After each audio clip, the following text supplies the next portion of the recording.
नमस्कार दोस्तों एक और नए वीडियो में आप सभी का बहुत बहुत स्वागत है। दोस्तों 10 मार्च 2025 को लोकसभा में ईपीएस 95 पेंशन धारकों की पेंशन बढ़ोतरी को लेकर के 5 सांसदों ने पूछा सवाल। दोस्तों देख सकते हैं सवाल नंबर 1621 है, जिसका जवाब श्रम मंत्री जी ने दिया है।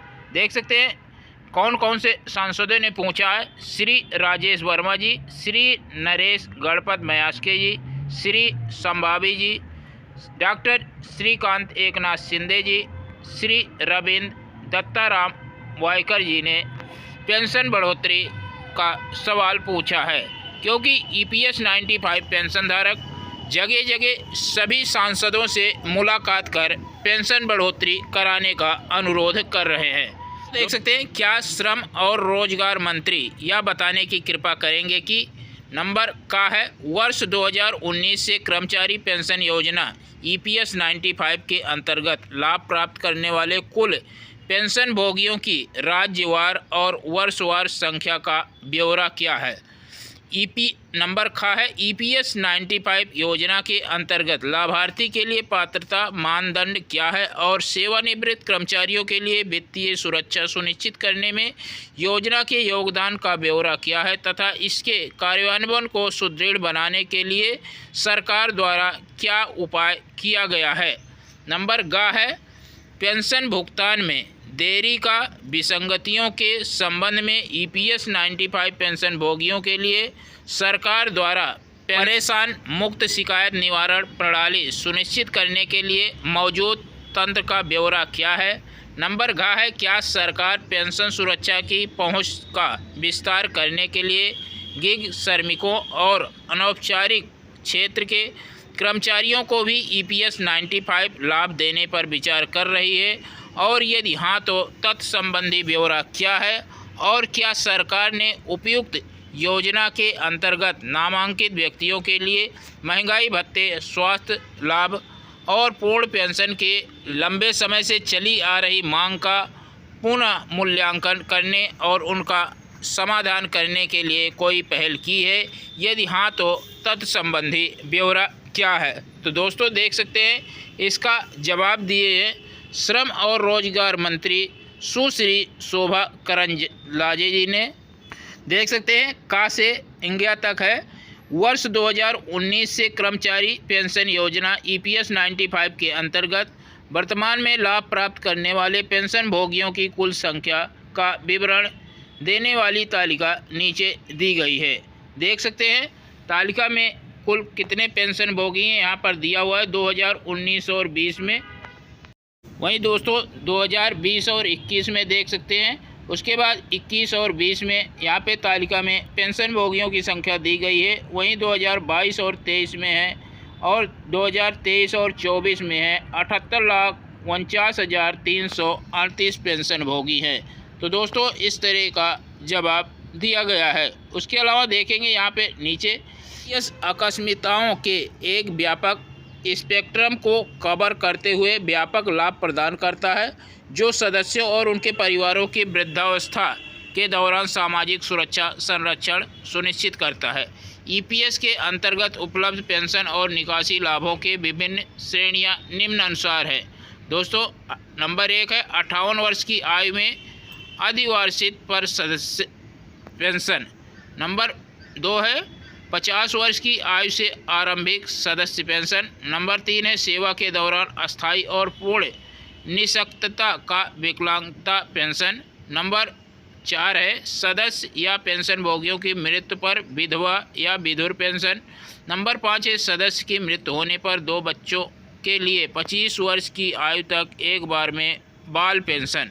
नंबर 6 है यदि परिवार में कोई पति पत्नी ना हो या पति पत्नी की मृत्यु हो जाए तो सदस्य की मृत्यु पर 50 वर्ष की आयु तक एक बार में 2 अनाथ बच्चों को अनाथ पेंशन दी जाएगी। नंबर 7 है विकलांग बच्चे अनाथ के पूरे जीवन के लिए विकलांग बच्चे अनाथ पेंशन। नंबर अगला है ईपीएस 95 के अंतर्गत यथा परिभाषित परिवार न होने की स्थिति में सदस्य की मृत्यु पर नॉमिनी पेंशन और सदस्य द्वारा विधिवत नामित व्यक्ति को आजीवन भुगतान किया जाएगा। नंबर अगला है, किसी सदस्य की मृत्यु पर आश्रित माता पिता को पेंशन बशर्ते सदस्य का कोई परिवार या नॉमिनी ना हो। नंबर अगला है, सेवा से बाहर निकलने या अर्धवार्षिक पर आहरण लाभ बशर्ते सदस्य ने पेंशन के लिए पात्र सेवा प्रदान नहीं की हो। दोस्तों देख सकते हैं, केंद्र सरकार ने मौजूदा 9 केंद्रीय अधिनियमों के प्रासंगिक प्रावधान को सम्मिलित, सरल और तर्कसंगत बनाने के बाद सामाजिक सुरक्षा सहित 2020 में एसएस कोड तैयार की है। तो संहिता में अन्य बातों के साथ साथ असंगठित कामगार, गिग कामगारों और प्लेटफार्म कामगारों तथा उनके परिवार के सदस्य को ईएसआईसी अथवा कर्मचारी भविष्य निधि संगठन ईपीएफओ के माध्यम से सामाजिक सुरक्षा लाभों के विस्तार की परिकल्पना की है। ईपीएफओ ने ऑनलाइन ऑफलाइन दोनों माध्यम से विभिन्न शिकायत निवारण तंत्र तैयार किए हैं, जिससे पेंशनभोगी ईपीएफओ में संबंधित पदाधिकारी के साथ अपनी समस्या शिकायत दर्ज कर सकते हैं। लाभार्थी CPGRAAMS, ईपीएफओ, IGMS, उमंग ऐप जैसे पोर्टल के माध्यम से ऑनलाइन माध्यम से अपनी शिकायत दर्ज कर सकते हैं।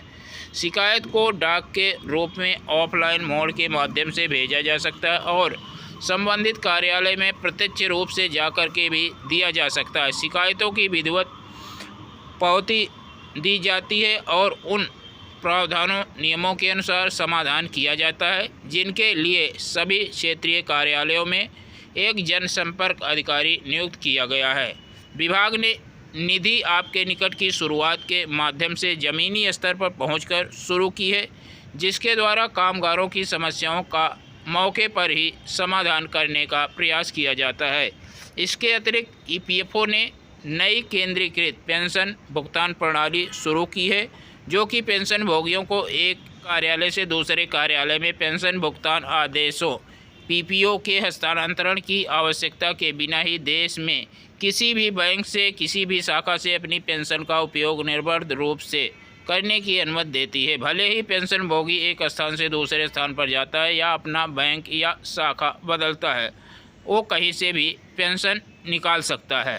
तो देख सकते हैं कि इस पूरी वीडियो में EPS 95 पेंशन धारकों की मिनिमम पेंशन बढ़ोतरी के बारे में नहीं बताया गया है कि कितनी पेंशन दी जाएगी, लेकिन कितने पेंशनर हैं उसके बारे में यहाँ पर बताया गया है और आप पेंशन निकाल सकते हैं। 1000 रुपये पेंशन दे रही ईपीएफओ इसी को लेकर के बता रही है कि आप कहीं से भी पेंशन अपनी विड्रॉल कर सकते हैं, लेकिन जो पेंशन धारकों की मांग है 7500 रुपये प्लस महंगाई भत्ता, उसके बारे में इस पूरे सवाल में सही तरीके से जवाब नहीं दिया गया है। आपको बता दें कि स्थगन प्रस्ताव के बारे में नोटिस दिया गया है लोकसभा में। स्थगन प्रस्ताव को जैसे ही मंजूरी मिल जाती है, जोरदार तरीके से सांसद पेंशन बढ़ोतरी के मुद्दे को उठाएंगे। दोस्तों 11 मार्च को लोकसभा स्पीकर ओम बिरला जी ने बताया है कि स्थगन प्रस्ताव दिया गया है, लेकिन उसको अभी मंजूरी नहीं दी गई है। दोस्तों जैसे ही मंजूरी मिल जाती है, EPS 95 पेंशनधारकों के मुद्दे को ज़ोरों शोरों से उठाया जाएगा। इस स्थगन प्रस्ताव को मंजूर कराने के लिए 50 सांसदों का सिग्नेचर होना ज़रूरी है। तो दोस्तों देख सकते हैं कुछ इस प्रकार से जवाब दिया गया है श्रम राज्य मंत्री सुश्री शोभा करंदलाजे जी की तरफ से।